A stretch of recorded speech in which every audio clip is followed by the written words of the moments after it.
Hello everyone, সবাই কেমন আছো? আমি তো খুব ভালো আছি। তো প্রথমেই সকলকে জানাই শুভ হনুমান জয়ন্তী।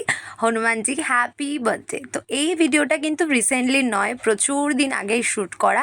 আমি অ্যাকচুয়ালি সময় পাচ্ছিলাম না, তাই পোস্ট করা হয়নি। তো ভাবলাম হনুমান জয়ন্তী আসছে, সেই সুযোগেই পোস্ট করি। তো এই মন্দিরটা কিন্তু মাদ্রাল হনুমান মন্দির। আর সেদিন চলে গিয়েছিলাম আমি, বিশ্বদা আর কাজল দি, তিনজনে মিলে হনুমানজিকে পুজো দিতে।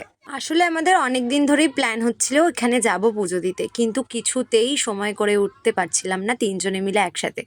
তো সেদিন চলে গেলাম একদম বিকেল বিকেল পুজো দিতে। আর এখানে দেখতে পাচ্ছ হনুমানজির মূর্তিটা কিন্তু এইভাবেই রয়েছে শোয়ানো।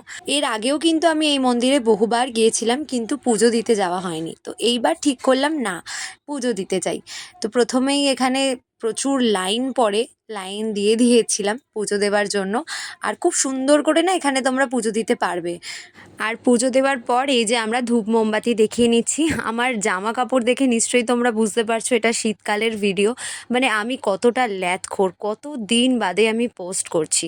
আর এই মন্দিরটা জানো তো খুবই সুন্দর, মানে খুবই সুন্দর, মানে সত্যি খুবই সুন্দর। তো তোমরাও অবশ্যই যেও। আর মাদ্রাল হনুমান মন্দিরে যেতে গেলে তোমাদের কাকিনাড়া স্টেশনে নামতে হবে, ওখান থেকে তোমরা টোটো পেয়ে যাবে। আর ধূপ মোমবাতি দেখানোর পর এই যে আমরা কর্পূর নিয়ে নিলাম, কর্পূর দেখাবো এবার। তো এই ছিল আজকের ভিডিওটা। তো এই মন্দিরটা তোমাদের কেমন লাগলো? আর অবশ্যই তোমরা মন্দিরে যেও, হনুমানজির দর্শন করে এসো, তোমাদের সকলের খুবই ভালো লাগবে। আর আজকে হলো হনুমান জয়ন্তী। তো হনুমানজি আমাদের সকলের ভালো রাখুক, সকলকে সুস্থ রাখুক, এই বলার। তো এখানেই শেষ করছি ভিডিওটা। সকলে ভালো থেকো, সুস্থ থেকো, দেখা হচ্ছে নেক্সট কোনো ভ্লগে। তো এখনকার জন্য সকলকে টাটা। আর যাওয়ার আগে বলে যাচ্ছি জয় শ্রীরাম, জয় জয় বজরংবলী, টাটা।